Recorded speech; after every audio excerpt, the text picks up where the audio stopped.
We'll call the meeting to order. Welcome, everyone.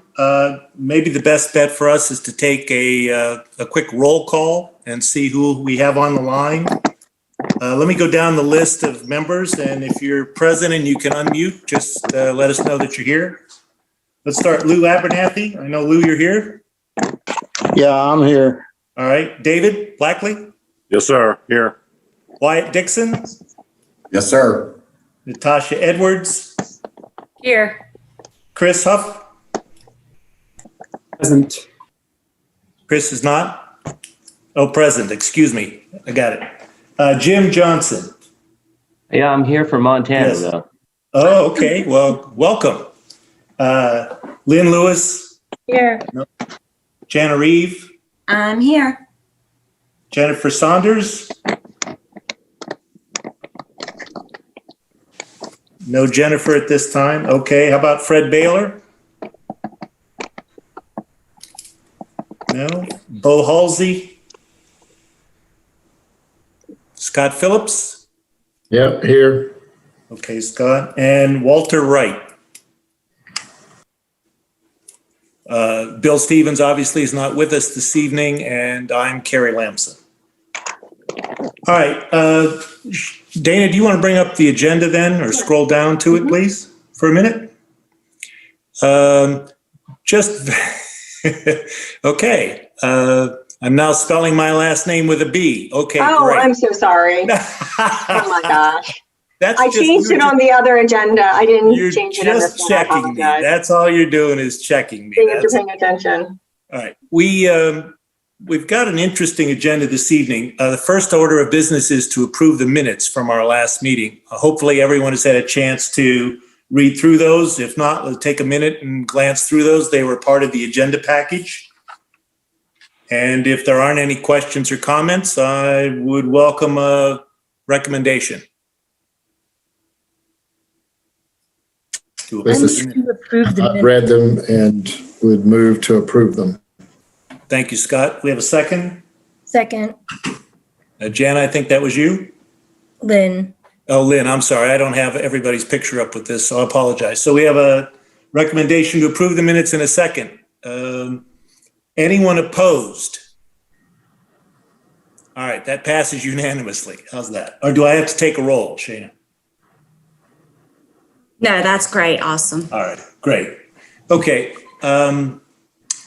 Second point that we're going to cover this evening, one of the things that we discussed in our last meeting, and it probably was the subject of the latter part of our meeting, was the realization that perhaps some of us weren't aware, I know I wasn't, that we're really trying to focus on the alternatives that have been presented to us and trying to find the best solution out of those alternatives specifically. We've been kind of free-forming all kinds of ideas and looking at all open alternatives. And while that's still possible, I think there was years of evaluation and work that went into number one, the locally preferred alternative that was approved in 2016, as well as what's been presented as some minor modifications to that plan going forward that we've been evaluating for the last month and a half. So Bill thought that it might be appropriate if we do a quick level set and ask CJ to present to us sort of what that whole decision-making process was, what they ruled out and why they might have ruled some things out that we may be thinking about now, but has already been visited and for the reasons that were appropriate at that point in time and may still be, they were choices that were not made when trying to select the final route. I'd like to try to keep that in a 30-minute time frame. We'd make it interactive. The idea being, if there is something that you don't quite understand about the decisions that were made, for example, I wasn't aware, but obviously they vetted these plans with town input, with a citizenry task force, with an open forum where people vetted their ideas and their preferences and so on. And as I said, a lot of work went into both the discussion, the decision-making process, and of course, the engineering aspect of things.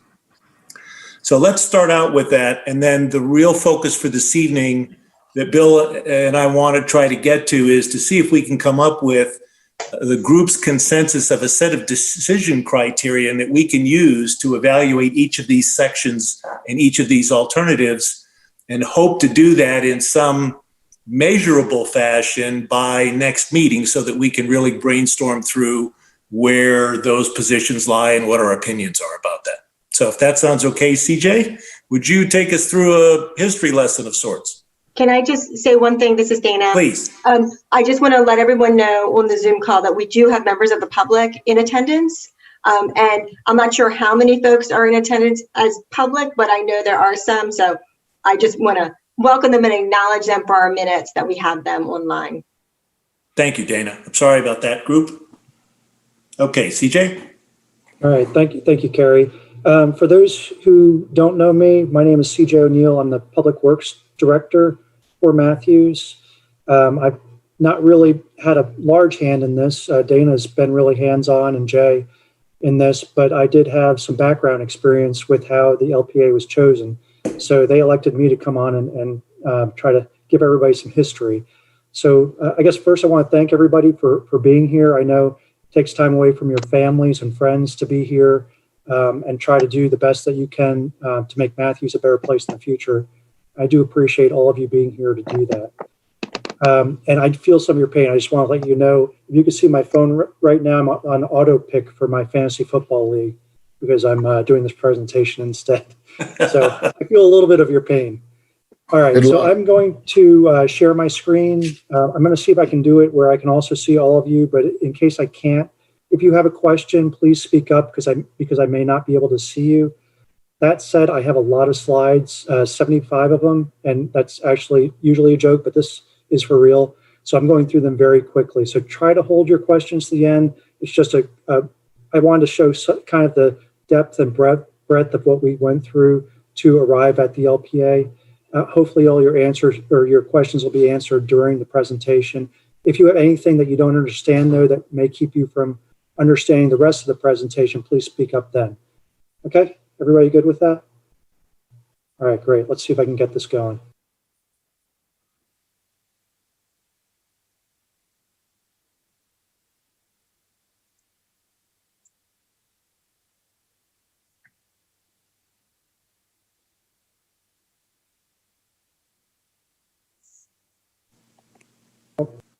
I'm muted, sorry. Can everybody see that?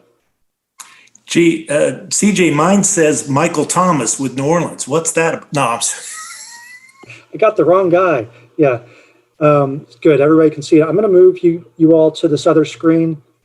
Do you still see the presentation, or do you see everybody's faces now? I see the presentation here. Presentation and a few faces. Presentation and speaker.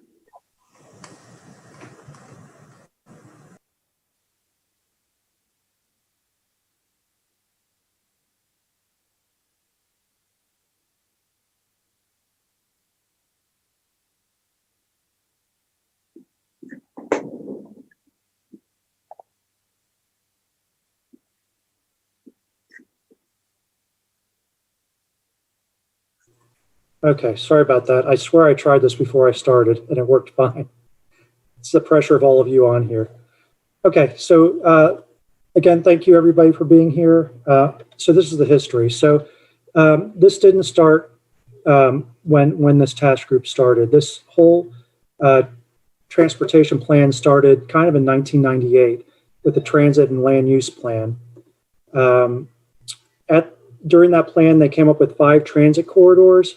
And I'm not sure if these are the corridors that were the corridors then, or if they're the corridors now, but there was some simulation between the two. So we had the North Corridor, which now is the red line. We had the Northeast Corridor, which is now the blue line extension. The Southeast Corridor, which is to us the silver line. The Southwest Corridor, which is the blue line, and the West line, which may end up being the silver line out to the airport and beyond. In 2002, they had a major investment study, which I'll talk about in a minute. In 2006, the draft EIS, which I'll also talk about. 2009, a fast lane study and Independence Boulevard area plan. So One thing to note about the Independence Boulevard area plan, this was just for the Charlotte area, but it confirmed the need for mass transit in the area. And it also decided that Independence was more suited to automobile and Monroe Road was more suited to transit. Let me see if I can move everybody around. I can't see. Okay, there we go. So in 2002, the major investment study was completed.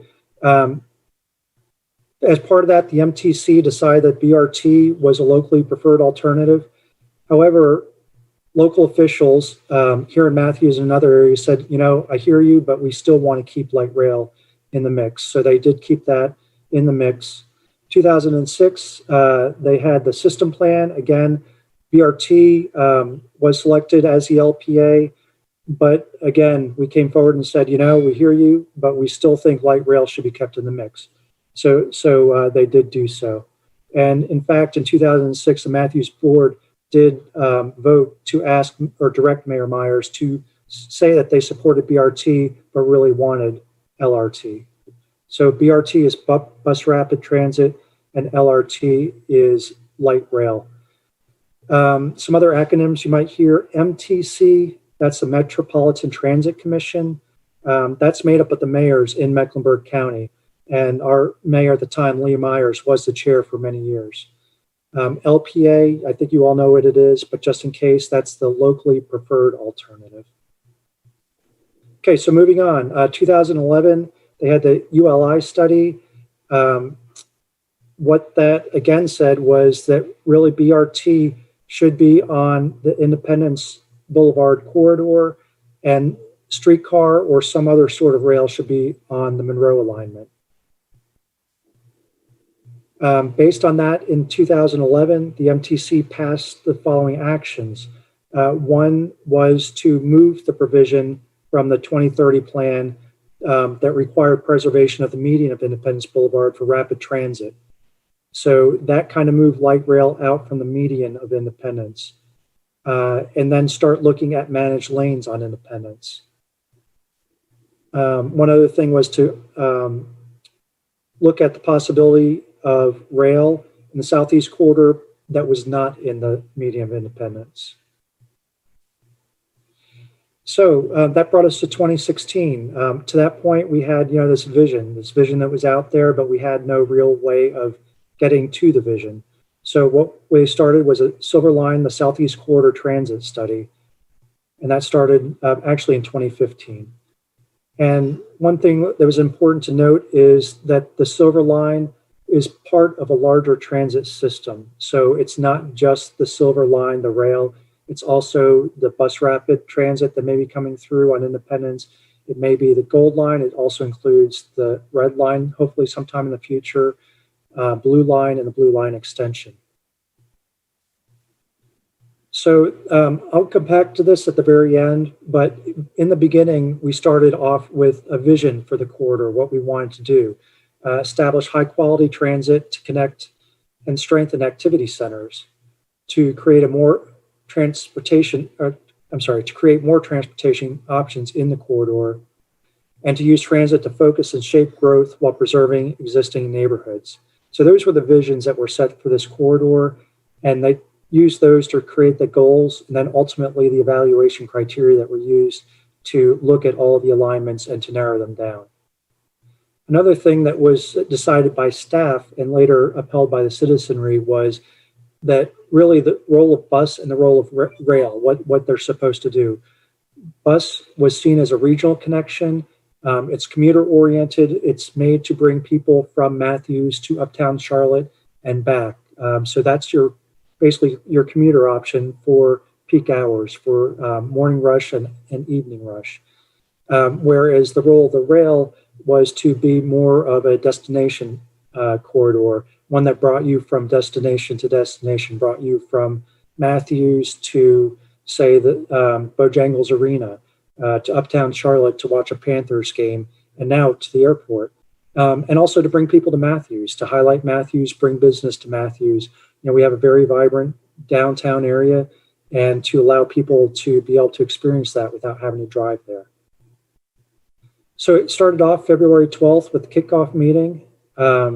We again We went through the goals of the study, which were to define a rail fixed guideway alignment, which again was not in the median of Independence Boulevard because the MTC decided against that in 2011.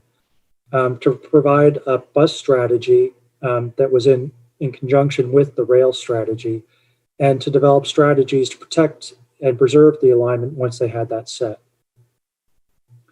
They were going to do this in two concurrent tracks. One was a technical track and a staff-led track, which hopefully you can see my cursor up there, looking at the alignments, the technologies being used, where the stations would be, but also have that being guided by public involvement that would be brought on every step of the way to help guide those decisions.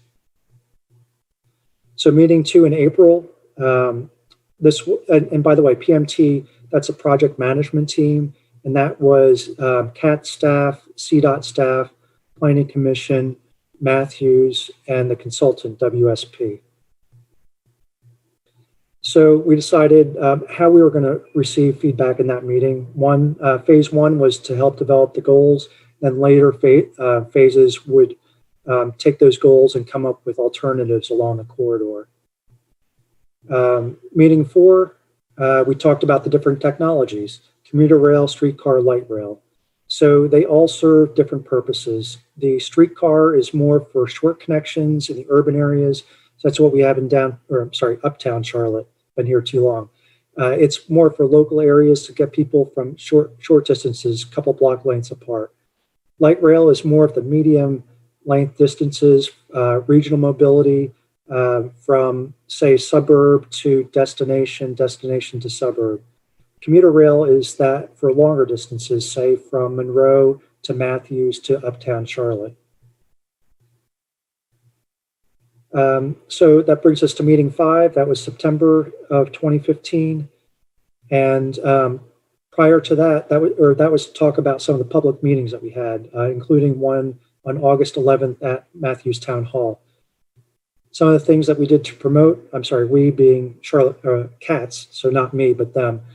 Some things that they did to help promote this was advertisements in newspapers, press releases, things on the website, mailers, Facebook, Twitter, a bunch of different things to let people know about these meetings.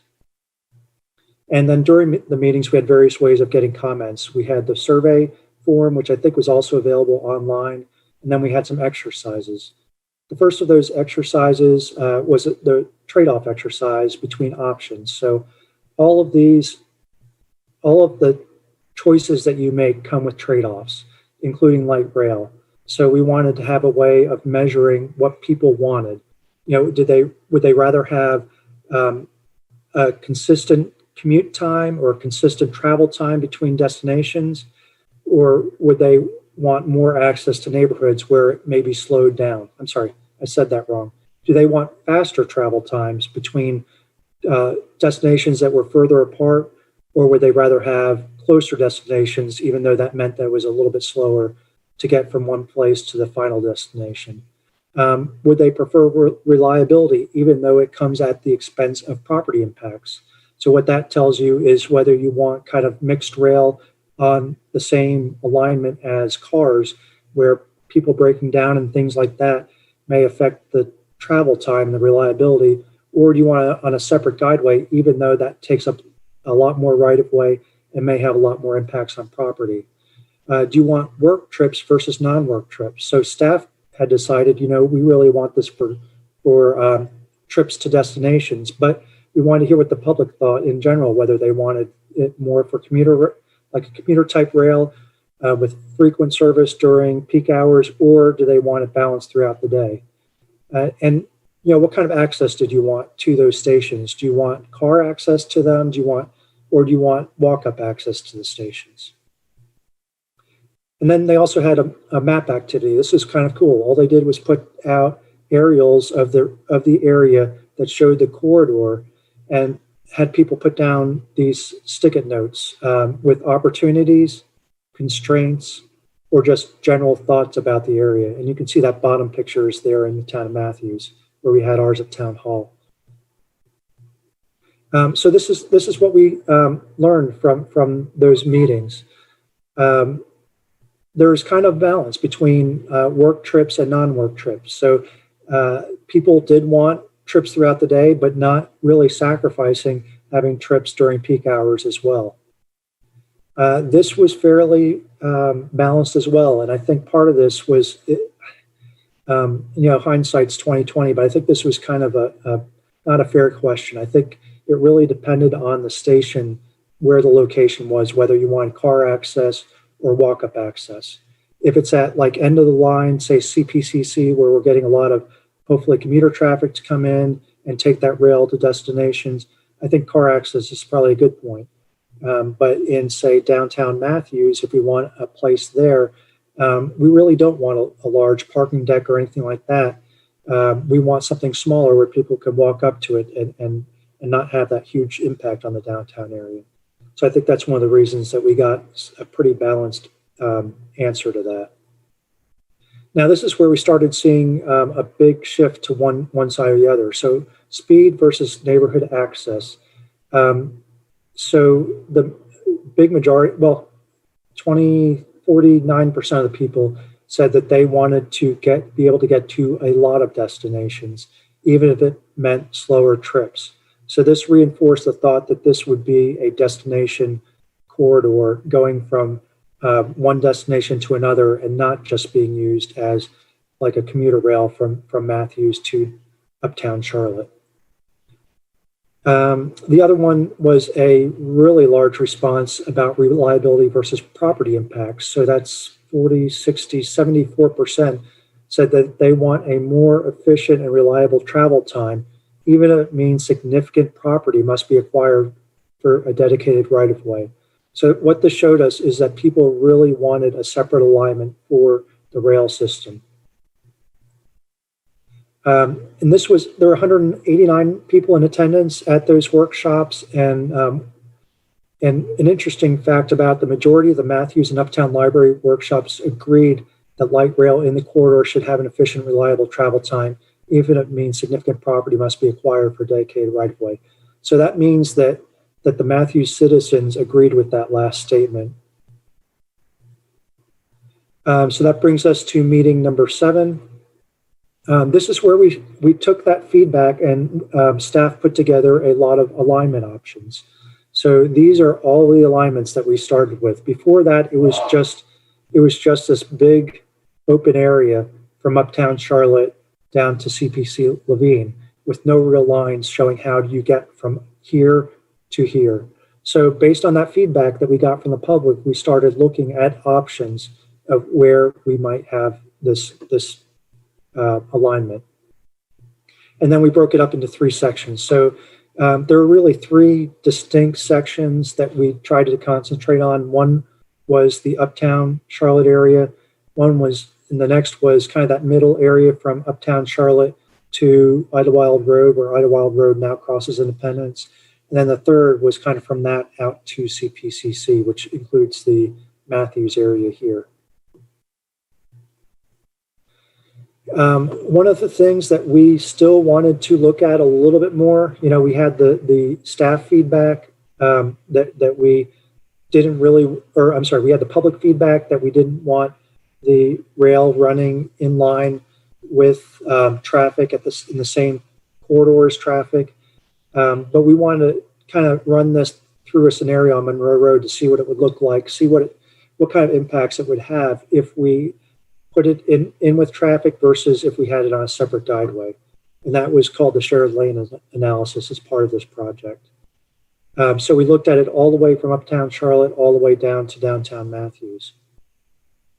And this is just a section of that we looked at. This is over, I think everybody knows where this is.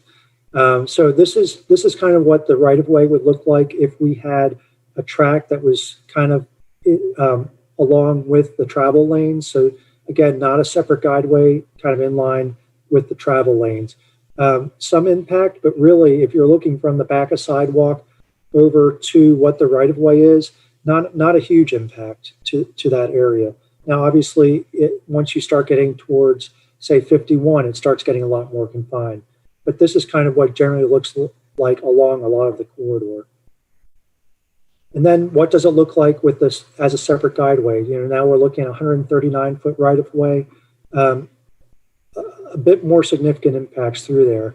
So still, starting to get into some buildings more here, but a lot of these larger areas, they're set back from that. So it was still a technical possibility through this area. Getting again towards downtown Matthews, probably not the best fit. One thing that's interesting, so, we brought up Matthews Station Street going through town. That's another thing that was looked at, what it would look like to have a shared lane on Matthews Station Street at this time. And what they decided at the time was really, if we were going to go down Matthews Station Street, a separate guideway would have a lot of impacts in this area. So we might want to look at having a shared alignment in this small area. So that's something that may still be looked at now that we're getting further into the details. So things that were eliminated from what they looked at this time, options that required significant shared operations. So that meant large extents of Monroe Road or other areas where long lengths of it required shared access, because that really affected the reliability. And the people said that we want reliable service. They want a separate guideway. The other was options that utilize the CSX right-of-way.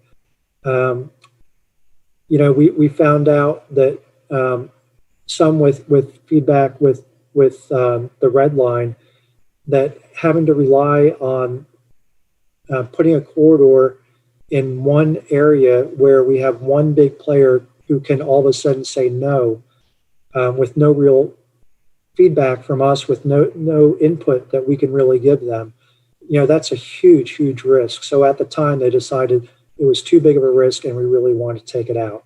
So that was taken out of the LPA at that time. So that got rid of 1, 2, 3, 4, 5, 6, 7 of those possibilities.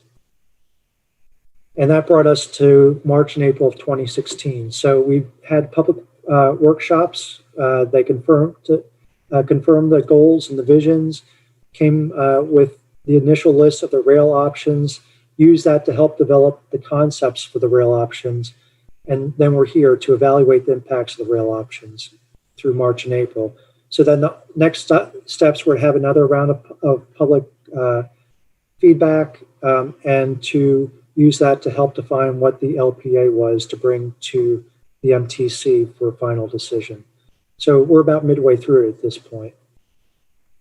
Meeting number 8, that's April of 2016. That's to talk about another an April meeting that we had in several areas, including another one at Matthews Town Hall. 57 people in Matthews signed in. That is a lot more people than 57 there. And obviously it was pre-COVID. Unfortunately, I think it would look a lot different today. So 75 plus is what we think was there just from an unofficial count. And so what we did was to talk about the major options so we had those groups of options before these through here, but what they kind of broke down to were really 4 major options. One is alongside Independence Boulevard down to Independence Point Parkway and then over to Sam Newell. So that's one. One was widening Monroe Road and then also so Independence to start with, and then somewhere in this area coming over to Monroe Road. I'm sorry, that was option C. Option B was starting in Monroe Road and then going back over to Independence Boulevard in this area. And then the last option was going solely down Monroe Road. So those were the 4 major options that they talked about. There was a lot of information to bring to them. One of the big takeaways from it was that everybody was very excited about the project. There was really no negative talk about it. Everybody thought that having light rail through this area was definitely needed.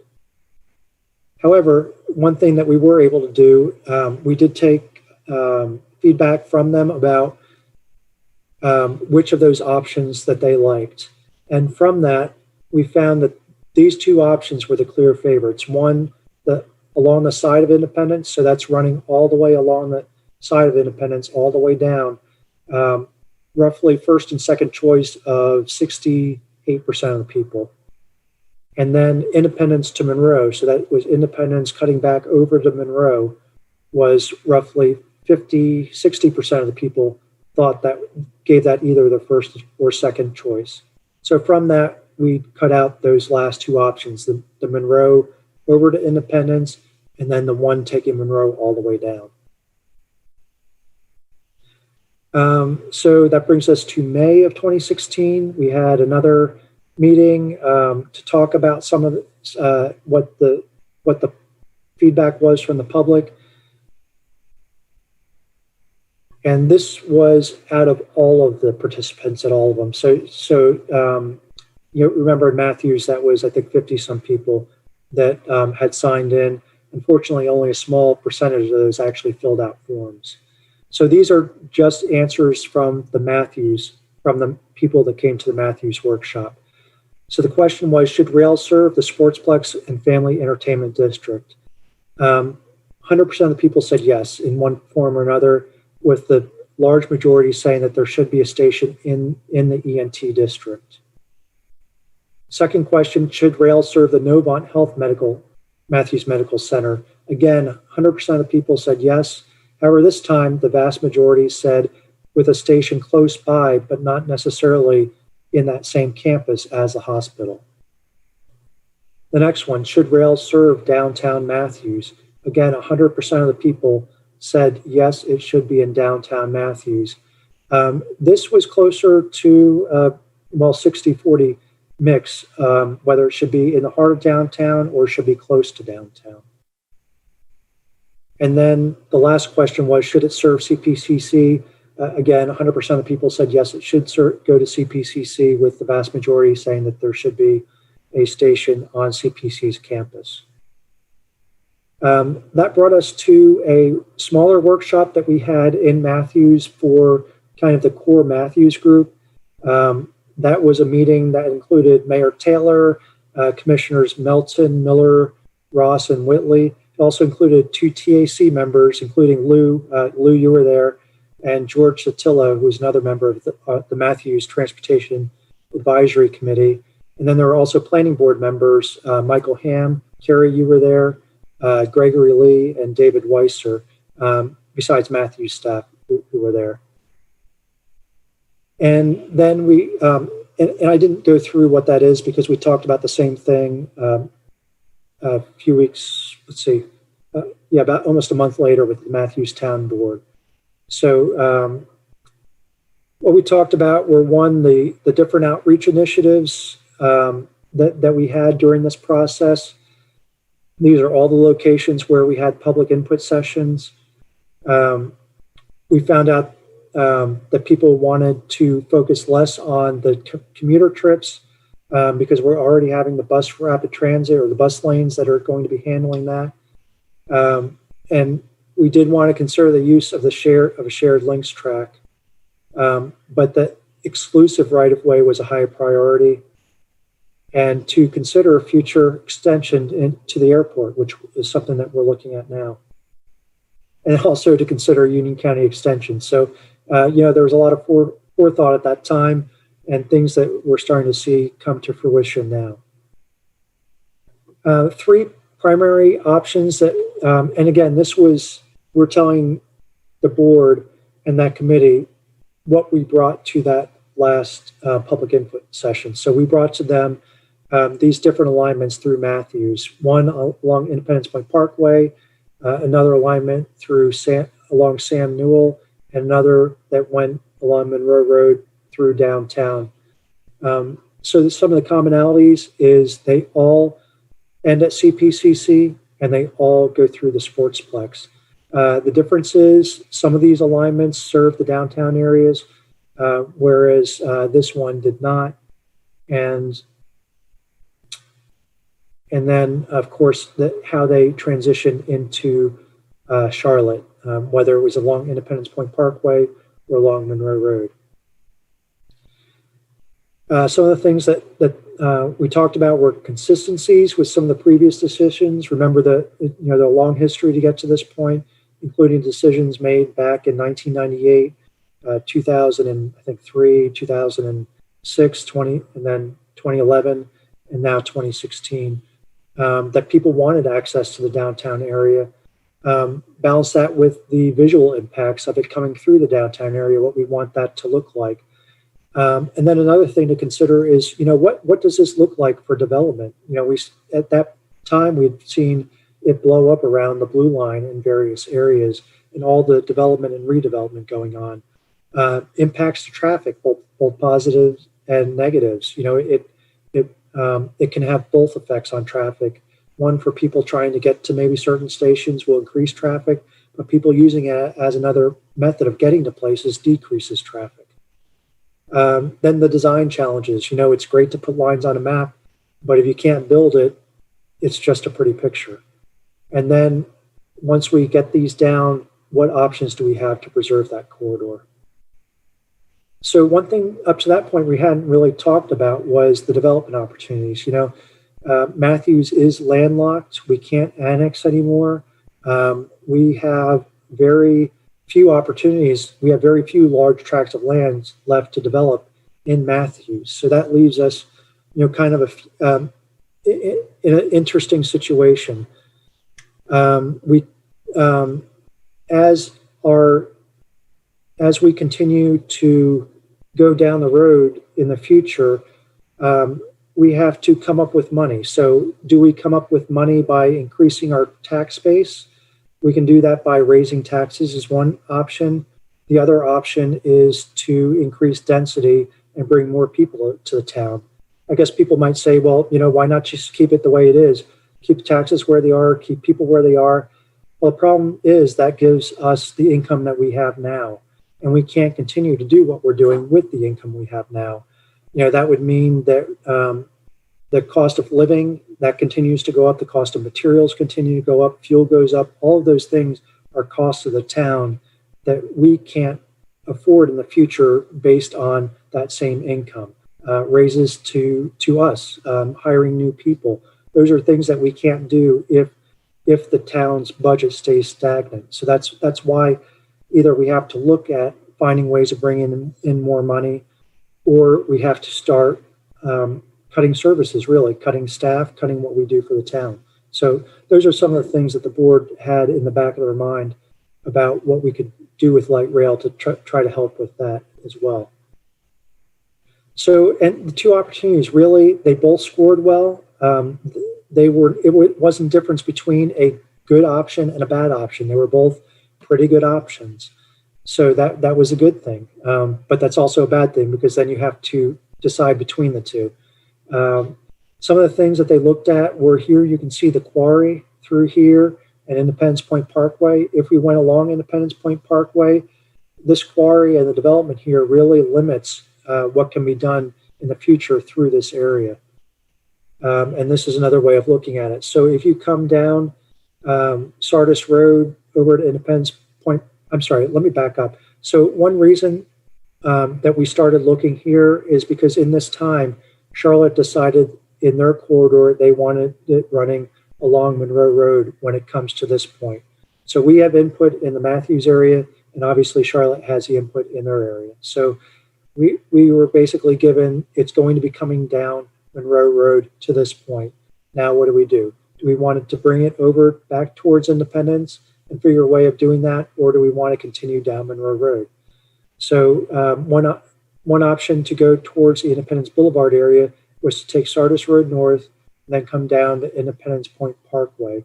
Again, that's severely limited what you could do in future development with the quarry, which has now said they're not closing any time for the foreseeable future with all the road projects going on. They have all of this land is quarry land and asphalt plant and concrete plant. So none of this could be redeveloped. This is already high density through here with the apartments, and a lot of this was high density through here. There were different technical things that were brought up, but that wasn't really looked at by the board. Those were things that could probably be overcome. And then looking at Monroe Road, looking at these options, through here, there is less dense areas through this area. There's a lot of vacant area here. These, I think, are townhomes, and these are businesses that front the road, but there's a lot of redevelopment opportunity through this area. Now, at this time, this was pretty much set. This is Family Dollar. They weren't going anywhere. So this was probably not a redevelopment opportunity. However, now it might be. This, though, was an area that we thought could be rebuilt and into something of maybe a higher use. Right now, there's a lot of industrial uses through this area, a lot of storage areas through here. And we're trying to decide, is that really the highest and best use for this? And if we brought the light rail through this area, would that maybe spur redevelopment through this area? Again, technical issues, but we weren't too concerned with that. We figured cats could figure it out. So this was the results of the workshop, and the workshop being the public workshop. They wanted better commute access to Charlotte. They wanted to make Matthews a destination, facilitate development and redevelopment. They did want light rail to provide access to downtown Matthews, but without totally messing up the historic core of downtown. And with that, there were significant concerns about the impacts to our small town character bringing the light rail through there. So it was going to be done. It had to be done in a certain way where it was less impactful, but still it's something that could be used to bring people to Matthews and from people of Matthews to other areas. The general consensus from the workshop, this was a public workshop, that was that light rail was not desirable along Monroe Road. And remember, this was when the rail went along Monroe Road through 51 to downtown Matthews and then across. So that's based on that feedback, that's kind of why we had this industrial road alignment put in. And then general consensus, the Sam Newell design option was acceptable if there was a way not to have that huge bridge that went through the center of town where it crossed over Matthews Mint Hill Road. So based on all of that, and back at the meeting with the board said, this is the way that we want to go. This is what the board thought was the best alignment for Matthews. And that's what our mayor brought to the MTC when they had their vote. So the MTC had their meeting September 2016. And I'm going to go through this really quickly because this is just a review, a higher level review of what we just went over. But what they heard was all the public input sessions that we had. Over 1,000 people attended at 61 different public meetings. All these stakeholders were brought in, including Novant, Matthews Rotary, Matthews Chamber, our staff, our technical boards, along with our Board of Commissioners. These were the steps that staff went through to come up with the LPA, from the goals to those 18 segments, narrowed down with public input to the 4 segments, to the 2 segments, to finally the LPA. And this is just going through it real quickly, where they came up with the goals, the 18 segments that they originally derived, how they narrowed it down to 4 segments, then down to the 2 leading options with some variability through this area to get over some of the constraints that we had. And then finally, the locally preferred alternative. That was passed by the MTC, and that is now the locally preferred alternative, which is what we're working from. So I know that was a ton of information. If you want even more information, on our website, we've uploaded 3 documents that are very helpful. One is the Silver Line 2016 final recommendations. That's kind of an overview of everything I just went through. There's a public outreach in case you're interested in what they did to talk to the citizens and get their feedback and to see specifics. And then finally, the how it was evaluated to come up with the LPA. So those are all on our website now, and you can download them anytime you want and go go over them at your leisure. So this is where we are now. We have the LPA that's in purple through here. But since 2016, we've come up with some other thoughts. So we've learned a lot from the blue line, from the issues that we had, what we've learned from the red line, and what happened and didn't happen there. And so we've come up with some alternatives to the LPA. And what this committee, this task force, was tasked to do, which Carrie went over at the beginning, was to come up with the best of these options. So which of these options is the best in your guys' and ladies' viewpoint for Matthews?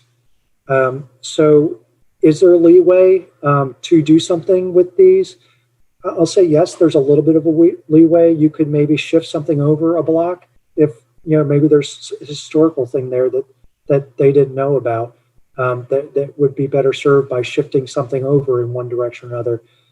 But it is not looking at totally new alignments. It's not looking at running along 74 or any of those options. So hopefully that's a good background of how we got to this point and why we're kind of constrained to go on from here. There was a lot of thought put into this.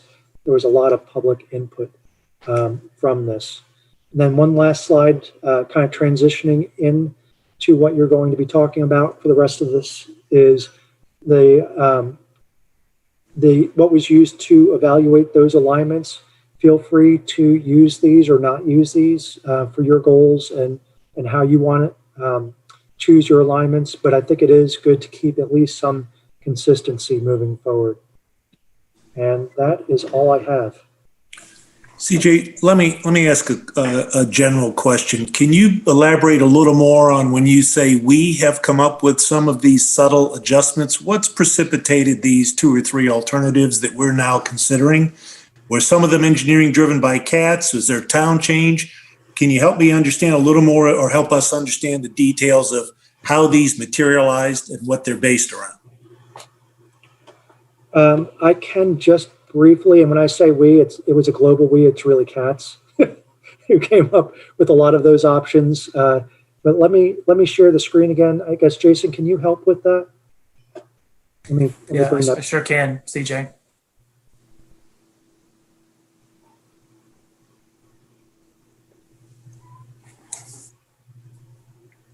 You want me to now?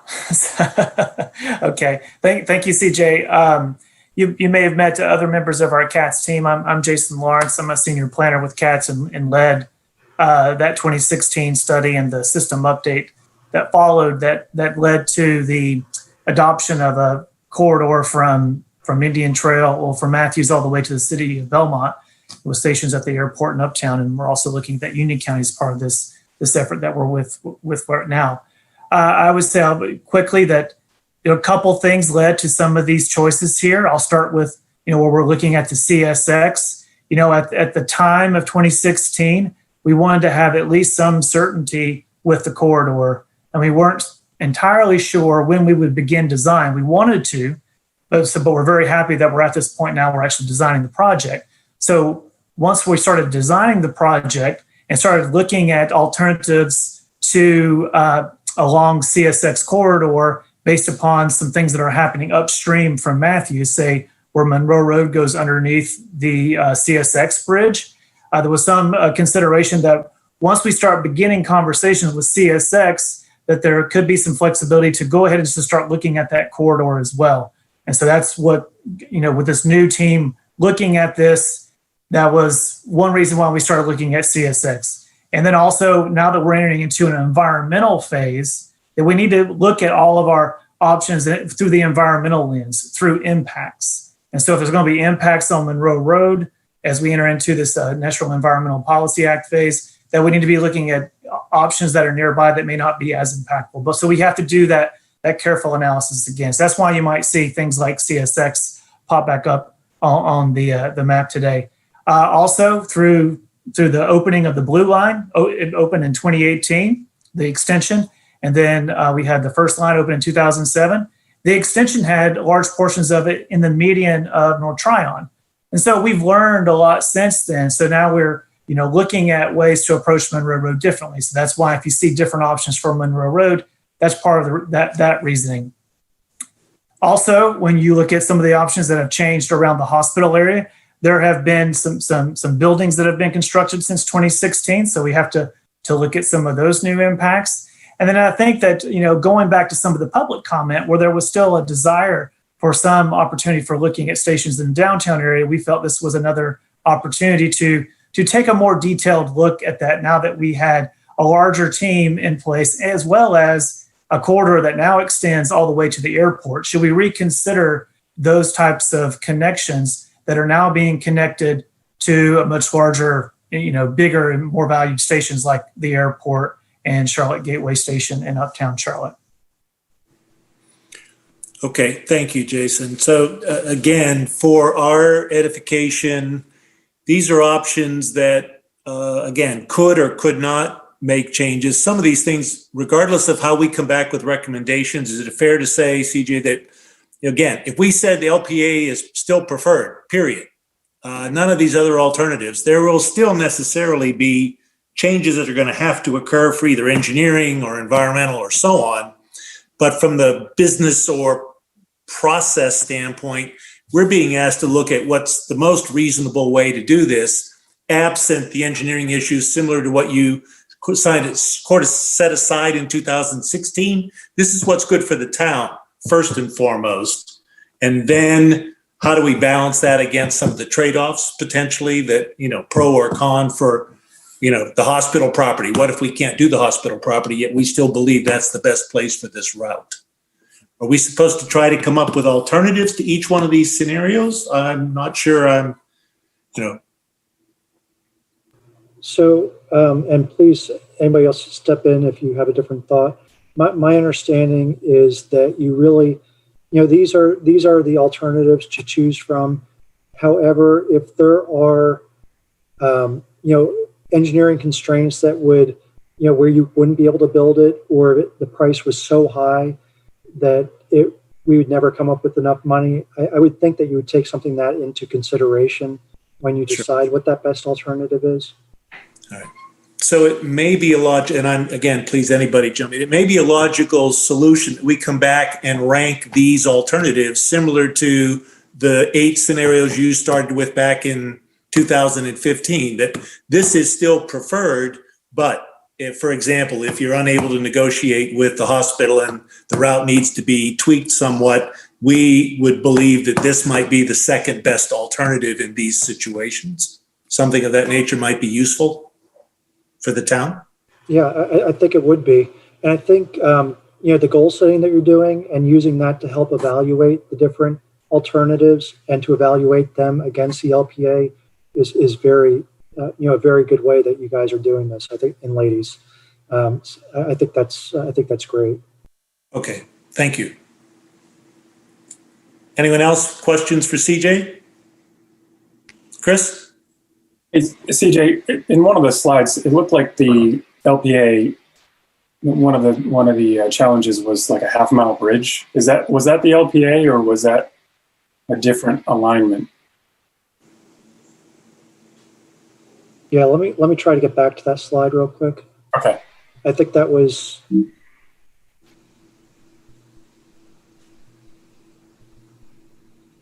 this one here. Is that right, Chris? I don't see it yet. We can't see. Where it says, oh, I'm sorry.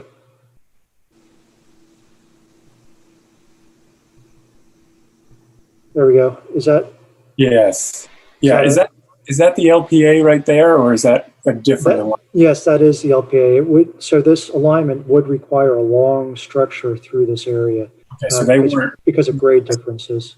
So CATS was not able to engineer around that span, right? Yeah, because I'll say that what you're doing is you're getting from here over to here. That was defined by the LPA, by the MTC, and it was up to CATS to figure out how that could be done. And there are constraints with rail, the percentages they can go up and down to be able to meet that. So I'm sure they've looked at that. I don't know if that's been changed at all from 2600, but my guess is that's, within a few hundred feet of where they'll end up being if they were to choose this. Okay, because I may have missed it, but I don't remember that span being called out specifically. No, I mean, a lot of the technical things at this point in the process, because remember, this was a study. This engineering and design considerations were part of it, but they weren't such a large part as they are now, where we're actually getting down to the design. Does that make sense? The constraints were a lot less when you're going through a whole corridor and trying to figure out the best way of getting there. Chris, this is Dana. I will add, we can follow up with Andy and just see if any of that engineering has changed. I don't know off the top of my head about the specific span, but if you're curious on has the specifics of the engineering has changed since this new study, we can find out for you. And I don't know if JL, if you know that. Yeah, I mean, I'll just kind of briefly talk about why it's that long. I mean, if you're at the point of the alignment in this corridor, we were in the median of Monroe Road. So we had, in order to come out of the, you got to come out on structure out of the median, and then you got to cross over CSX, and then there's some high tension kind of power lines around there. And so there's just a lot of things you got to navigate. So once you're already up at that point, then you got to find a kind of a safe point to kind of land. I do believe there's some water features in this area as well. So it just coming out at that point, crossing CSX requires you to be on a pretty substantial structure. So, and I guess looking from a bird's eye view of this, as well as kind of where it crosses the cut underneath trade, it's a different kind of a different view from where it's tough to get a conceptual view of what it would look like from the ground. Do you guys have any mock-ups of these, those areas in particular on what it might look like? At kind of at the landscape, I don't know what you would call that.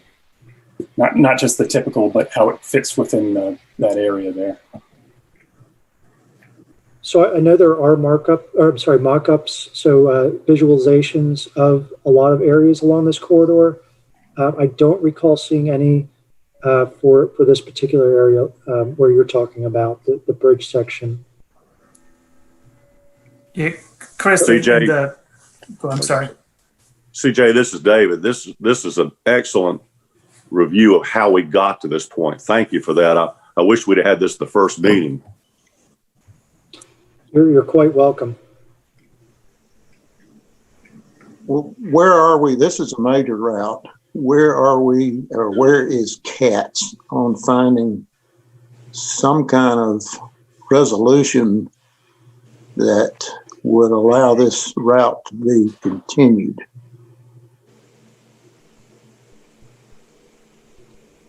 I'm sorry, Lou, I don't understand your question. Can you say that again? It was really directed to Jason. I was asking, I said that this was a major route and what was being done by CATS to resolve the problem. I guess that's what it boils down to. Lou, are you referencing continuing into Union County? Say again, I didn't hear that. Are you asking about continuing the line past Matthews into Union County? No, I'm asking about the long bridge across the quarry from Monroe Road to Sam Newell Road. It appears that we run into an engineering problem here and we don't have any more information. Is there something going on to resolve that so that the corridor can continue to be a choice? So currently the LPA is what is adopted, and that's the work the design team is working on to make that the option, but as well as looking at those other options that you saw to the LPA. And that's part of the engagement that will occur throughout September on those options. So the design team is working on that piece. And it is an engineering question, design question that they will be working through. Well, the problem for us is we have to make a choice. Lou, I think if this would help, unless the design team and CATS tells us that it's an issue that would stop this from moving forward, I would not worry about it. I would assume that it's part of what they can handle in one manner or another. Okay. Yeah, my response was okay. Am I not being heard? I'm having trouble. Yes, sir. We got it. Thank you, Lou. Is there any other questions for CJ or Jason regarding sort of the history of what we got to at this point? I echo David's help. This has been extremely helpful. You know, we kind of had the horse and the cart mixed up a little bit. I think if we'd have known some of these things, you know, last meeting we were sitting here going, why are we coming down Monroe? Or what are the objectives and who's done this? And the reality now is there's been a huge amount of brain power and energy and engineering gone into this. I think the surprising question for me was, so why are we even here? What's wrong with the LPA? What caused these changes, and do we need to consider them at this point in time? Are we reinventing? CJ, this is Scott. Again, thank you very much for this. This is extremely helpful. Critical information that's, again, thank you. But I do have a question that regarding engineering, and I'm no engineer, but the route through downtown Matthews, if we're on Matthews Street, what is the presumed path of the rail in reference to Matthews Street if we were to do that? Down the middle, there is no median necessarily. So would that be to one side or the other? And if so, which side? Or would we widen and create a space in the median?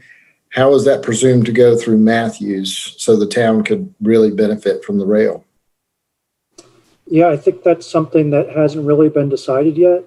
I know back in 2016, there was a visualization and it showed it going down the center of Matthews Street with traffic on both sides. And it looked like that was a possibility of being done without taking out any of the existing buildings. So there was a visualization, but I don't know how much that was vetted. And I think, you know, a set of fresh eyes on it's probably a good thing as well.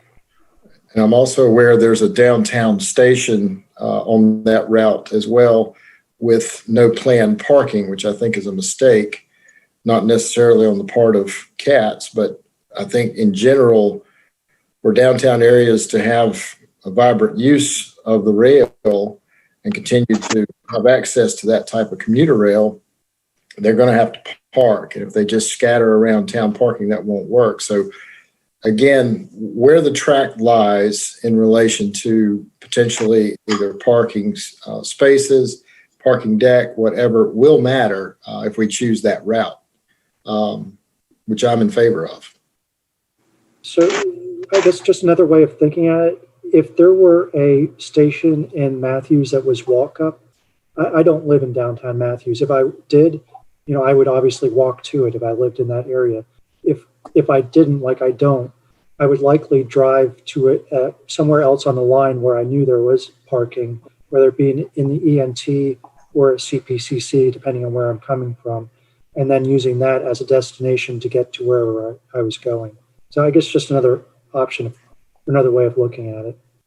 So we'll have to figure The current map from CATS shows it to be side running on the Christopher's side and Matthews Station side. There is an option, there was an option that I understand is no longer, to place it on the other side. So the map shows it to be side running on the Christopher's / Town Hall side. Okay, thanks, Luke. That's correct. We did discuss that some last meeting, and Susan mentioned as well that it would most likely not impinge on the structure itself at Christopher's, but blend in with the walk and step structure there such that it would be accessible in a walk-up fashion. But we also had some, I'm sorry, Dave, we also had some conversation about the pros and cons of having it come down Matthews Street when we're a block away from where the CSX lines go through, as well as the impact of gates and so forth coming down in town on a regular basis, as opposed to the route that was originally targeted to be over more toward the hospitals. So we had some of that dialogue, but that's exactly the kinds of things that I think when we look at what Dana's and the staff have put together for us on how we should begin to evaluate and measure these things, that's going to be our homework assignment for the next meeting. And that may, unless there's some other specific questions about the history, I'd like us to maybe start thinking about starting that discussion as well, which would be what objectives and what goals do we see? And are we in agreement that we should go through this exercise that they're going to propose to us, which is a way to maybe start to quantify our ideas and our decisions from that perspective. Anything else about history? Yeah, this is why it's just one. Yes, sir. One question. I guess for purposes, because they're obviously, we can start at 10,000 feet and go down to 5 feet in terms of looking at this. And I think one of the things that I'm unclear on is part of our guidance, and this is really towards CJ and Jason, should we be commenting on the minutia of the engineering of which side of the street is it going to go on? Or do you think that by the time it actually is engineered, it will end up being different no matter what? Or are we just simply going to talk about the routes generally? So I'll try this first, and Jason or Dana, please step in if you disagree. I would say focus on the larger aspects of it now. If there is a strong reason that you might want to do one side or the other, or median running or center line running, go ahead and call that out. But otherwise, I think it's more just the alignments themselves that you should worry about. Well, to address that, the devil is in the details. We need to know, for instance, how wide is the right-of-way going to be required on East Matthews / Mid-Hill Road, because it will have a big impact on the businesses on each side of that road. It will also have a financial impact on somebody, CATS or the town. It's the town's road. Who's going to pay for 110-foot right-of-way, which is what I last heard. I'm not absolutely sure that's correct, but if you add up the numbers, it comes out to at least a minimum of 70 feet without sidewalks and so forth. Those are details, but they're important because they relate to the impact of the plan. Relate to the impact of the plan was the bottom line of that discussion. And Lou, I will say that and when we get to the next part of the presentation, we are having a survey, if you will, of criteria, and disruption of businesses is one of the criteria.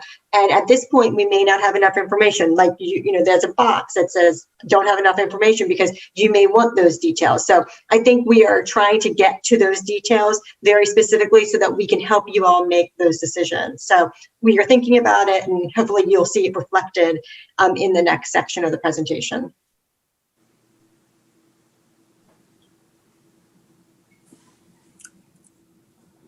Okay, I think you've just teed that up, Dana. Why don't we go ahead and move on to that discussion? We can always revisit any questions at the end of the meeting here that we might want follow-up on. Thank you. Okay, can everyone see my screen? Okay, Carrie, you'll notice that there is correct spelling of your last name. So I'm going to roll into the decision-making criteria. Oh, this is wrong side. Here we go. Okay, so several weeks ago at this point, or I actually should say last month, we did a survey, and we basically had some ideas, and then we left you with a open-ended question of basically what other criteria would you want to look at when evaluating CATs. And these were, basically everyone who wrote stuff in, this is how we sorted it out.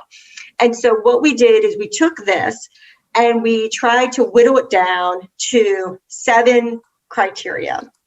And so I apologize, this formatting is a little wonky because I clipped it from the Google form that I am about to show you. So basically, these are 7 criteria. We can change these criteria. These are your criteria. We as staff are just trying to encapsulate what we heard, what we've been hearing you all say for the past several months. So one of the things that, and one of the criteria points is beautification, gateway, and infrastructure improvements. And let me just go through these and show you the format, and then you guys can comment. And Silverline, so the definition is Silverline will help create new gateways into the town.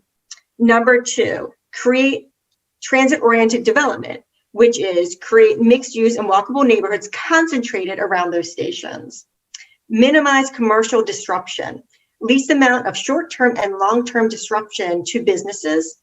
Then we have the minimize residential disruption. And we took those apart. We didn't make those the same thing because I know CATS values those differently, and I wasn't sure if you all value those differently. And so that definition is least amount of short-term and long-term disruption to housing. The next one is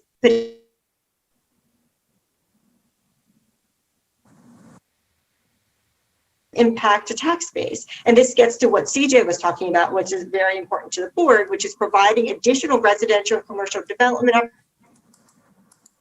opportunities and support local businesses. And then something that we've heard loud and clear, from you all is reliable ridership time. So light rail runs on a schedule and with little interruption from, hold on, I'm trying to move all my little icons, from vehicles and pedestrians. So those are our base criteria. Like I said, there's 7. And I'm going to try to go to the next slide.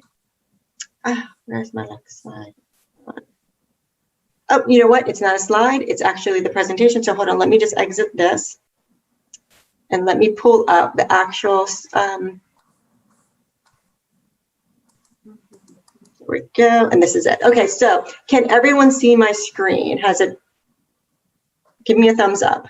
Okay, Carrie, I see you shaking your head. Okay, so this is what we're trying to help you all, and Bill, help you all figure out how we're going to proceed with decision making. So you will, like Carrie said, will potentially be your homework. You'll get a Google Forms, and you'll have a listing of those definitions at the top of the form, and then each alignment. So you'll see here, Monroe Road versus CSX. You'll see in purple, the Monroe Road portion. I know this is small, and you all should have either a hard copy of the alignments or you have the digital version. If you don't have either, please reach out to us. We can give you maps, so if you need to look at things more closely. And what I'd like to show you is basically what we'd like you to do is take those 7 things that we talked about, and basically give us a litmus test of like where you all are on these things. Like, do you think this Monroe corridor will provide beautification, gateway, infrastructure improvements? I agree. It's neutral. I disagree. I don't have enough information. And so you would ask yourself that question for this alignment in this section. Then you would go to the next one, CSX. So versus the Monroe one. So again, in the purple color, here is CSX. And then you would answer those same base questions. And so, I think this is really important to understand that we've heard so much about, these things from our community and from you all. CATS has their own decision-making matrix, which is very different than this. The decision-making matrix that CATS has is very data-driven. If you all want data, we'll give it to you, but we see this as more of a qualitative approach than quantitative approach. So I just think it's important that you understand the difference. And we've gone through, again, here's the Novant corridor. This is the Matthews, so there's 2 West Matthew Street sections. This is the Matthew Street section that's closer to Team Road. So it goes through, you see Team Road right here. I'm not sure how well you can see my screen. Let me see if I can make my screen slightly larger. So you see, this is the one that's closer to Team Road that comes through here. And then this is the West Matthew Street, that's one that goes through CSX right here. So, and then we ultimately have the last option, which is IPP to the community college. And while there's no real choice here, right, this is only one thing, I still think it's important for us to see if our values match this alignment. So again, oh, I have to add, not enough information here. I'll change that one. But regardless, you know, this is sort of the beginning point of what we're doing. And I want to make, you know, touch base with you all and make sure that you're comfortable with this, or if we want to add stuff. So I am going to I'm going to let Carrie facilitate a conversation about this. I know there's, you know, I think staff and Carrie have had some questions. And so I'm happy to answer them and see if we can figure it out together. Thanks, Dana. And by the way, as you scroll through that, I think the not enough information column is on the last 4 or so pages that you need to put back in, but that's just a detail, not a problem. Let's open this up for the group. I guess my request is, do we have the right objectives or the right values here? What are we missing? What other things does the committee feel might be a category we should be able to verbalize in this process? Anybody want to comment on some of these candidates, or if there's some other things or something that they don't understand? I certainly understand, you know, where it has positive impacts such as beautification, transit-oriented development, bike-friendly, and tax base. I see a lot of things that say minimize disruption. So these are all the positive elements of them. By that, it means to me that I'm going to be disagreeing if I think there's a traffic problem or if this is going to take out some businesses in this section. I'm going to be on the disagree side of this formula as opposed to the neutral or agree side. Correct, Dana? Yeah. Right. Can you hear me? Yes. Yeah, and we're only really looking for, you know, positive, neutral, or negatives right now. We're not looking for a scale from 1 to 10 or anything else. But we're just trying to take a poll amongst ourselves as to where we are. If we do this and we come out 50-50 and everybody's neutral on everything, we haven't really made any decisions. Or we need to find a different set of matrix perhaps, or measures that can help us get to a conclusion. Thoughts? I was gonna say, we can add, strongly agree, strongly disagree, to negate that if that's the will of the group, you know, and I'm happy to, that's an easy fix if you all want me to add those 2 extra columns to give us more variety of options. Gary, this is Scott. One of the things we saw in the earlier list and the criteria that CJ was talking about, I think it might be missing here, and you correct me if I'm wrong, but redevelopment, development opportunities along the route, as Matthews has its, 20, 30, 50-year plan for growth, zoning, et cetera, it would be, in my view, in each one of these sections, to ask the same questions, agree, disagree, neutral, on, are we capturing the best redevelopment or development aspects of the plan for Matthews? That's just a thought, but.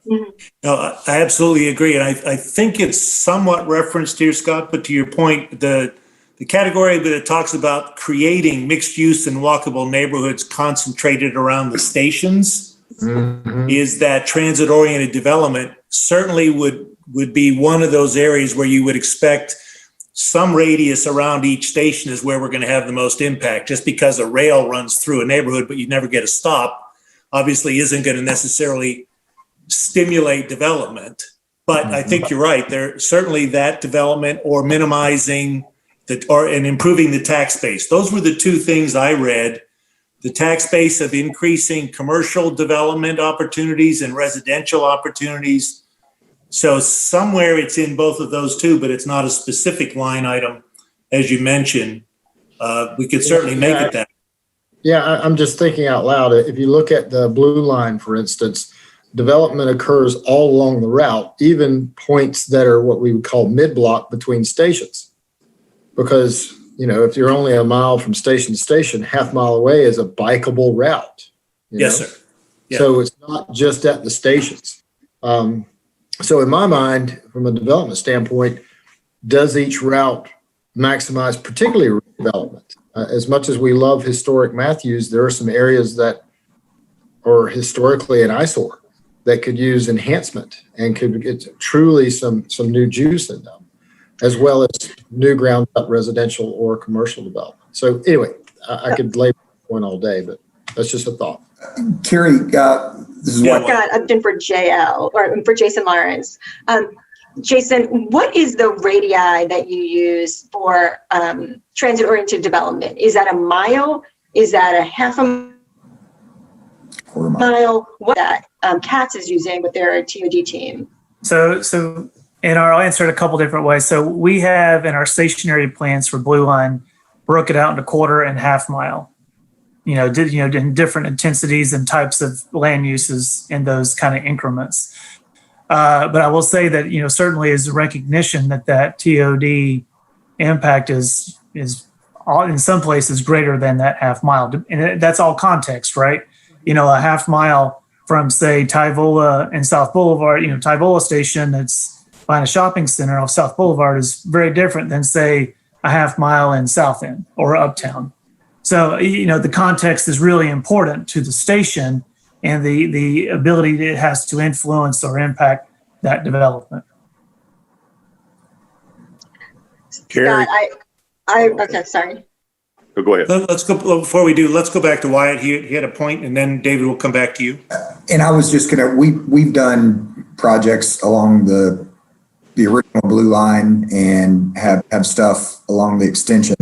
And I think that's a really good point. I mean, it's the sort of it's Matthews reevaluates the overall UDO. This is a new phenomenon to address. And I think in terms of creating hierarchy of developments like Charlotte has done in their TOD district is I think going to be a really important part of the next part of this, which is figuring out what the appropriate land use is and how it changes versus what's there today. And I think that's a big piece. And I do think if we're lucky enough to be able to do a tour on the Blue Line has been thrown out, I think you'll really be able to see a lot of those examples as you look at some stations. There's not really a lot that's happened. And then you get some massive activity in some areas. Okay, thank you. David? Gary, something that's not been mentioned much during all this process, but if we're doing homework, we need to be thinking about is response times for the fire department, the police, and the medic and the ambulances from Presbyterian Hospital. If we're going to look at Matthews Street, that's the only halfway go-to detour for Trade Street in case there's a problem in downtown, a wreck or the train stopped or something. And now we're introducing another form of gridlock. We just got to remember that insurance rates are based on response times, and one end of town or the other is pretty hard to get to if there's any more disruption. And I'd like to hear what the fire chief and the police chief and the hospital response people think about some of these options, whether it's the LPA or some of the alternatives. Well, I agree wholeheartedly, David. And maybe, Dana, maybe what we could do is take that where we're looking at the disruption categories, commercial and residential. Why don't we just add not just commercial, but public services to that, so that at least from our perspective, and David, I would say to you, if I were evaluating the downtown street, I'd obviously have that as something that doesn't minimize the disruption, but is the opposite. So I would be strongly in disagreement, for example, of a Matthews Street station regarding that category, and I would mark it as such. Yeah. On the other hand, if I were looking for what impact it may have for the opportunity to redevelop down in that area, I'd also be answering on the positive side of that. How we balance those things when we get to the end of all of this, I think, is where the meat comes in and where we finally get to having those discussions. I'd like everyone to try to quantify all of these things in the matrix that Dana has put together. And that's, sort of Bill's perspective is if we could get some way to narrow our discussions to those key areas. And I think what this will do is when we fill out these several pages, we'll find out where we're in disagreement. I mean, right now, I would think that the majority of us wouldn't be concerned about talking from E&T to CPCC, other than maybe CPCC better have better parking if we think it's a commuter site or so forth. But there are no route alternatives there that we need to address, as there are in the other two sections. So we can focus on those as priorities and work our way through. And as we do that, I agree with you, we should be pointing to the things that we have concerns about, the things that may be impacted positively and negatively. And those will be drivers to whether or not we should be accepting this as an alternate route that we think is preferred. No question from my perspective. How do others feel?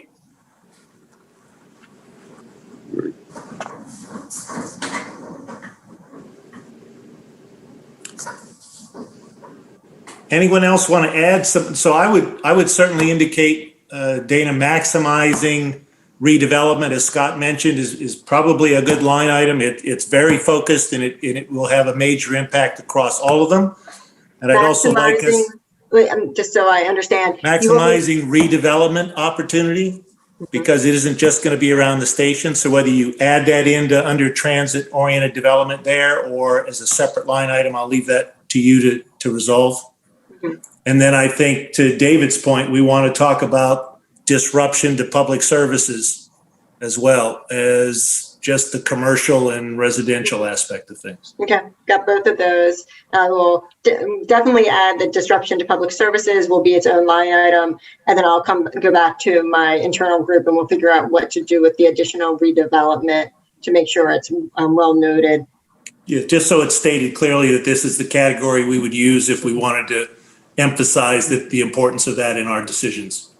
Well, Carrie, part of the continuum of that discussion, I feel like this is kind of like deciding that you're going to have elective surgery and there might be some real short-term pain for some long-term gain. And I think trying to balance that is going to be an interesting discussion. Yes. No, I don't disagree. And I think that's the one challenge with putting down one bullet that says which one minimizes both the short-term and long-term disruption. There's kind of a, wait a minute, I don't know that it does both. Well, do you want to separate those out? Do you want to separate, do you think it's meaningful to separate short-term and long-term? My 2 cents is I don't know that we should be making a decision about this long-term development on the basis of what short-term disruptions it may occur. That's fine. I think this is a bigger question for us, but I obviously would love to hear from the rest of the group. It may be important to note those things, but ultimately, whenever it gets done, we want the best benefit and long-term improvement that we can get. Others, Scott, David, Natasha? I have a question. This is Lynn. Yes, Lynn. So, when we're talking about potential future development, and then from the blue line, Jason said that it was about a half a mile, but they've also noticed development further than that, depending on where it is. Would it be helpful if we knew, like on the map, where those maybe half-mile mark is? Yeah. Yes, Lynn. Actually, there's probably an opportunity for us to draw a circle around each of the stations, because one of the things we are looking at is this the right physical place for the station? And if you draw a half-mile radius on scale, I wonder, Dana, can you do something around the maps that would do that, or at least on a scale basis for us? Yeah, we can do a half-mile buffer around each station or potential station to look at that. So Quarter mile would be important. It'll just take me a little longer to send it out to you all. It may not be tomorrow sending it out, so it may not be until Friday, but I think that's something that you all want. I'm happy to make that happen. I think it's a great idea that we at least put another color circle on here that would say this is the sort of influence sphere that's the immediate impact of where this station is, both positive or negative. It helps visualize that. I think Yeah. Lynn's got a great point. And it's just going to be this map is already extremely busy, so I apologize up front that it's going to create even busier map. Just to Okay. circle, I'm sorry. Just I Natasha. missed. Go ahead, Natasha. Sorry, Natasha. Just to circle back to what Carrie was saying a little bit about the long-term versus short-term disruption. I think the overall would be, we want to look at the long-term and what that means in the long term. But I do think we need to consider the short-term because there's so many valuable businesses and families in the community that would potentially have a big impact during the construction stage. And so I think, we don't want to put businesses out of business. We want to make sure that they're viable and that they're able to continue. So I think, that should stay on there and we should talk about it. And I think that should be a major thing because I don't want to see local people losing their jobs or businesses too because of the construction of the CATS line, if that makes any sense. That's a good, valid point. I understand. It's difficult to digest all of this on an iPad screen. I can't imagine on an iPhone. I missed how we would get this questionnaire and when. Would kind of like to have it before the meeting. And I assume it's going to be via email, or how will it be delivered? Sure. So this is Dana. What I'm planning to do is, so this is called a Google Forms, and I'm going to distribute it with a link via the email that I always send out. And it should, hopefully you all should see it on Friday. If not early next week, you will have, at least until the next meeting, which is going to be September 16th, to fill this all out. I'll probably ask maybe for the 15th for you all to wrap it up. But if you have any questions about any of the maps or any of the definitions, my phone number is on the survey. Please pick up the phone and call me. Okay. So we're going to edit this. We're going to tweak this a bit. She's going to send it out for us to complete as homework and submit back to them before the next meeting. And that's one of our topics is we'd like to have one meeting before we go into the public forums. And that's the one that might be targeted for the 16th if the majority of the group can do that. Dana, let me ask one other just general question. Is there anywhere in this Google form document that you could take free text input? If you could put a block in where if someone wanted to make a comment that Sure, isn't easily described? Yeah. If you want me to do some open-ended questions, Carrie, I'm just curious, what would you? Just a blank box comment? where we can comment. Sure. So Yeah, if we're looking absolutely. at this and we've answered all of these things, but to Scott's point, if he really wants to emphasize this is probably the best area and route for redevelopment in this model, I'd like to be able to say that to the group or say it to you so that we could assemble that quantification or that, that kind of input as well. Yeah, I'll try after each actual block, after each A comment at the end. After Monroe Road, I'll try to I should be able to, underneath the reliable ridership time, have a comment section. So that should be easy enough. That'd be great. That just gives us the opportunity. If we can't figure out what circle it's supposed to be, we can tell you that way. Okay, that's fine. Thank you. Well, Carrie, it also would give you, I guess, a chance to comment on some of the details about concerns about focusing on one side of the street or the other. Perfect idea. So. Yeah, exactly. We'd have the opportunity to capture the other questions that we want to go through, whether we do that, as a group or if we ask those of the engineers or whatever. I think that's the best way we can right now is let's get as much information, document as many questions as we might still have, but focused on evaluating and trying to quantify what we think are the best alternatives or the concerns that we've got about these. Absolutely.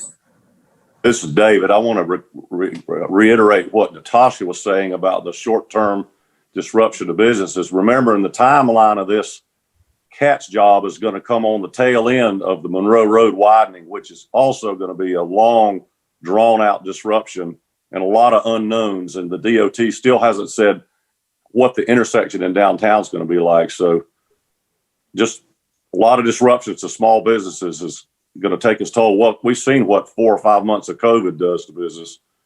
So that I think the short term and the long term separated out probably makes sense just for that reason. Yeah, I agree. I think that's the right way to do it as well. Dana?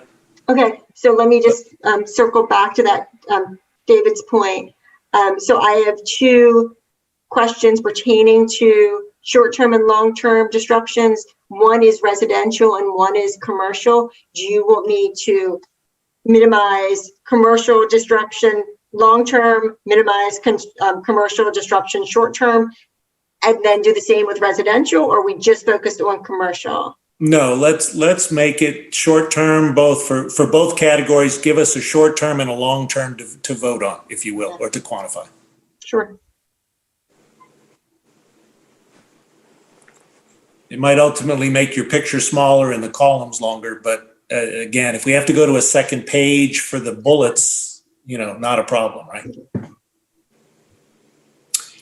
Other input, folks? Anything else? Any other ideas or things that we'd like to try to? Yes, sir. Jason. Mr. Lance, if I could just say a few things that might kind of help with some to give you some context. I know you all are working on with Andy to get a tour of the Blue Line. I think some of that would be helpful to help inform some of these choices here, to kind of see the different kinds of station areas. No station area is alike.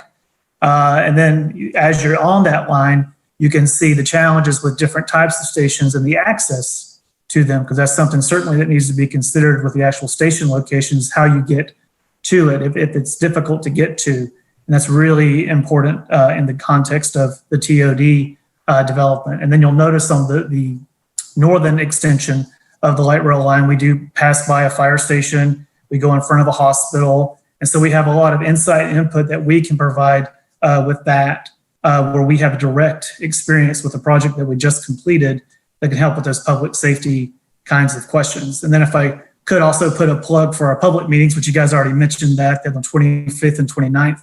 If you go to ridetransit.org and go to the online open forum underneath the Silverline page, we can send a link out for that later. But on there is a story map that goes through all the alternatives for each of the zones. And we have pros and cons that we developed in coordination with the Matthews staff for each of the alternatives. And we have opportunities for you guys to comment on that too.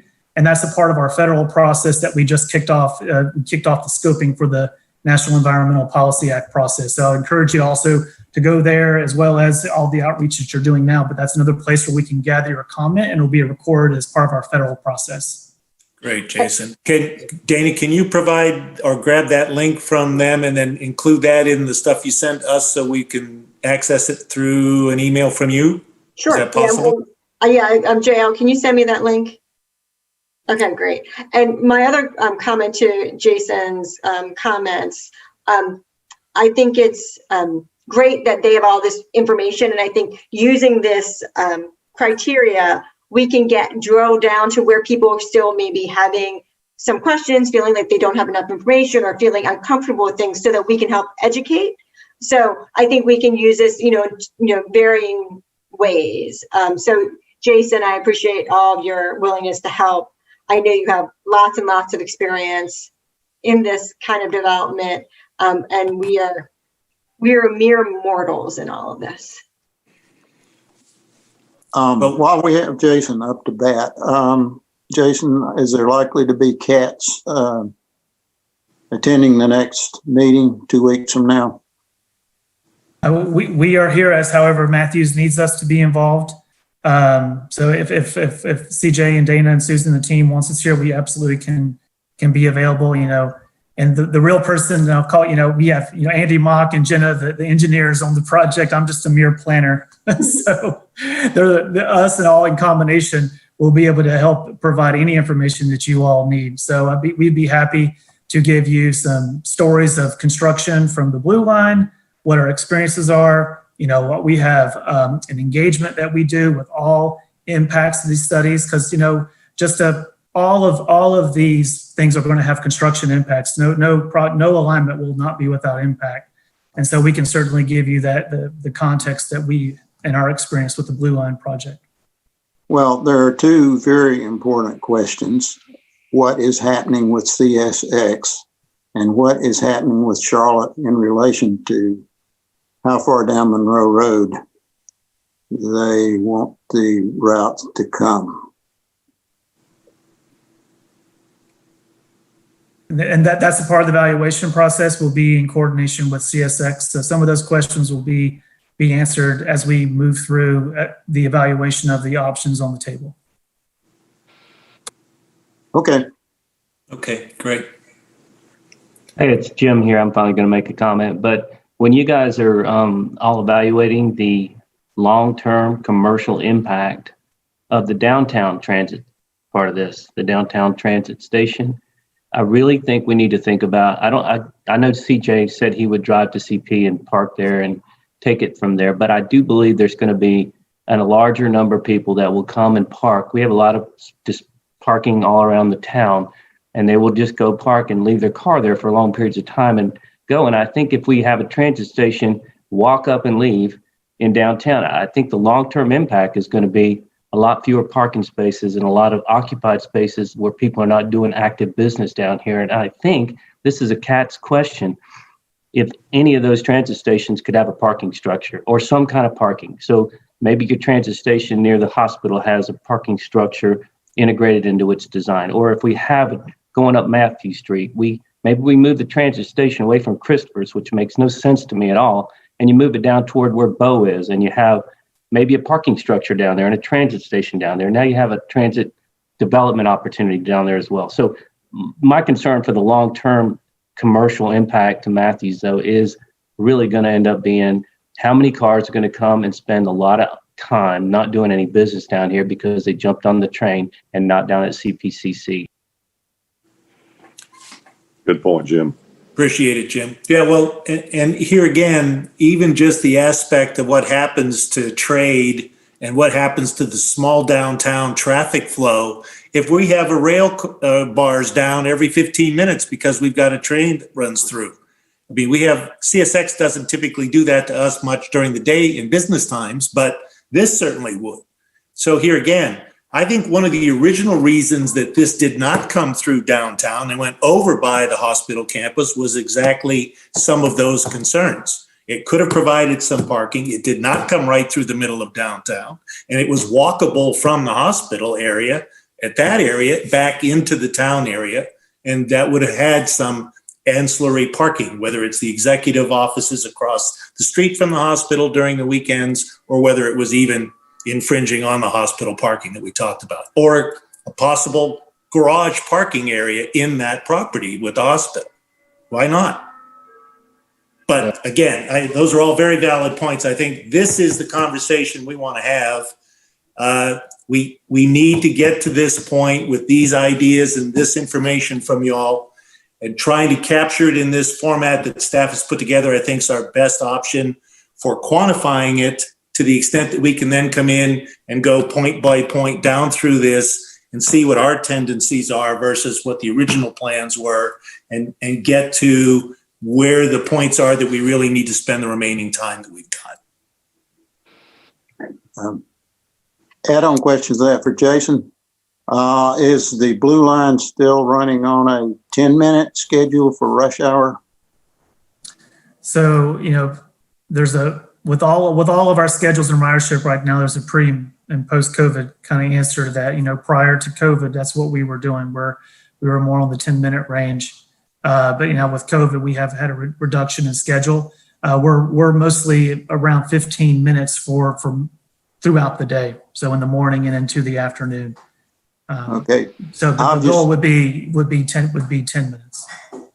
Obviously, there's no synchronization between inbound train and outbound train. So on a 10-minute schedule, the gates could go down every 5 minutes. Exactly.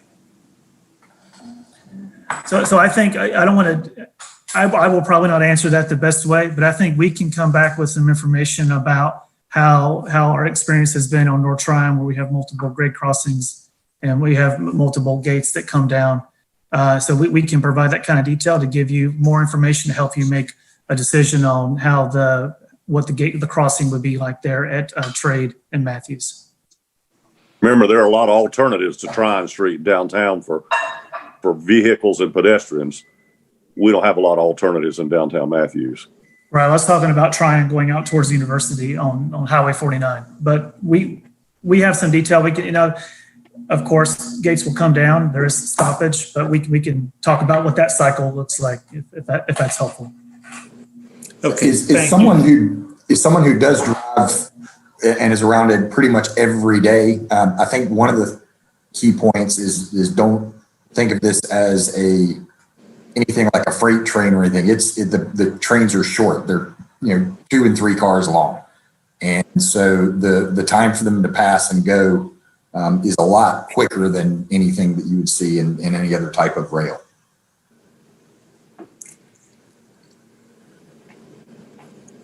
All right. We are, as always, well past our deadline of an hour and a half. I want to say thank you to staff and thank you to all of the committee members who participated, CJ in particular for his brief historical trip through the 1990s and into the 2015s. Dana, you have something? Oh, I just want to make sure we have one more slide to get through. Okay. You keep going, but I'm just going to put this Nope. back up so we can talk about the next steps and next meetings. That's fine. All right. What our plan was, or what we're asking, is that we have a homework assignment, which we just reviewed. We'll get the adjustments and updates from Dana on that. And we'll ask that each of the committee members participate, fill out this information and get it back into her so it can be assembled and reviewed. I'd like to see if we could get this out to everyone before the meeting with at least the preliminary inputs as well, so that we can come to the next meeting with our questions and comments, or we can even submit them back to you, Dana, or to Bill, so that we've kind of got a list of things that we need to go through. These are the areas where we're in agreement. These are the significant areas where there's a dispersion in opinion, et cetera, et cetera, et cetera. But with the idea of seeing if we can identify the key questions that we have remaining as a committee that we need outside answers for, where we have synergy, et cetera, et cetera. And to do that, guys, we're looking at adding a meeting on the 16th of September. If that's, and it would be a Zoom meeting that Bill would chair, we would be participating, and its principal agenda would be to review this evaluation activity criteria and come up with a set of what we'll call the next set of things that we need that are critically important to us to finalizing a decision. Yes, and I'll just add to that. So Bill wanted us to put this 16th of September meeting. It would be at 7:00, like all of our meetings are. And we hope that you all can attend this particular meeting. I will try to get everything out to you all by this Friday so that you have a full week. I'll request that we have it, we'll give you all a full week to get me back the responses, and then I'll have Monday through, Monday and Tuesday the following week to get you all back the information, which I think would probably be really useful. We also have one October meeting scheduled and one November meeting scheduled. We can always add meetings to the schedule if we're feeling like we're not making progress, but again, Bill didn't want to do that yet. So we're going to try to make the current schedule work.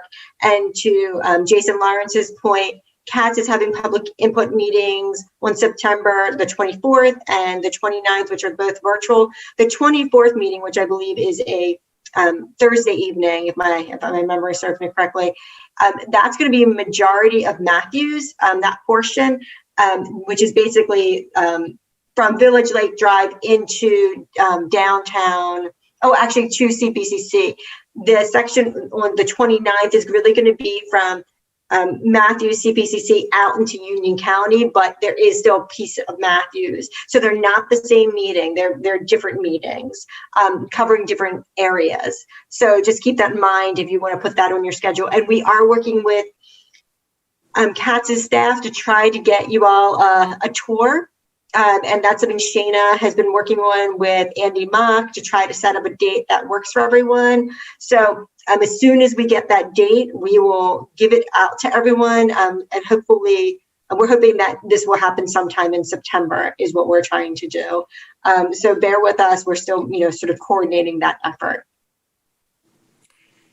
Dana, this is Kerry. Just quick, do you know if the September 24th and 29th virtual meetings will be recorded and available for view after the fact? I assume so. Jason Lawrence, is that something that is going to be the virtual meetings for CATS, I assume, are going to be recorded? Yes, that is my assumption. I can confirm that. Andy, and we'll get Andy that just out confirmed to- it. He's Andy listening. confirmed, yeah. Yes. Right. So yes, and that's something we can distribute once those are.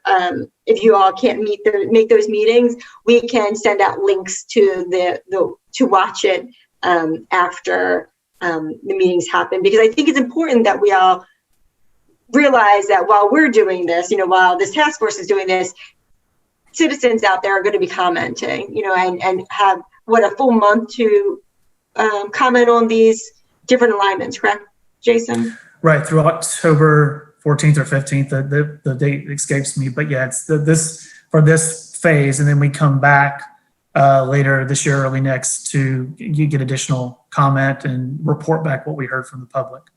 And our team we're very willing to, if you guys want a very catered, specific presentation on those focus groups, we're happy to do that too as well. So just please let us know if you want us to do that. And Jason, so I'm clear, this is Kerry. The particular alignments that will be presented to the public, are they the ones that we have in front of us now?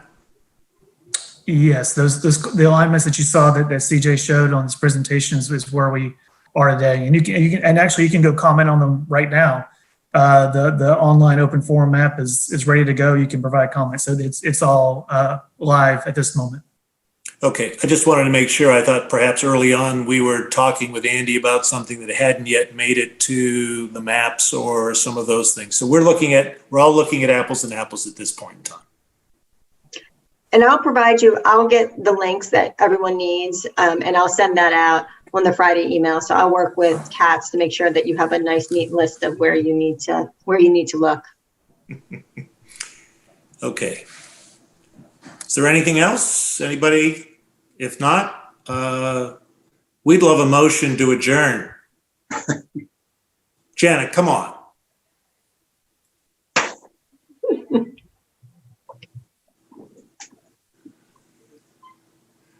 We have a motion to adjourn. Motion to adjourn. Thank you. Do we have a second? Second. Yeah, third and fourth. All right. Thanks, everyone. Really Thank appreciate you, it. everyone. Have a great Appreciate your evening. time this evening. Good night.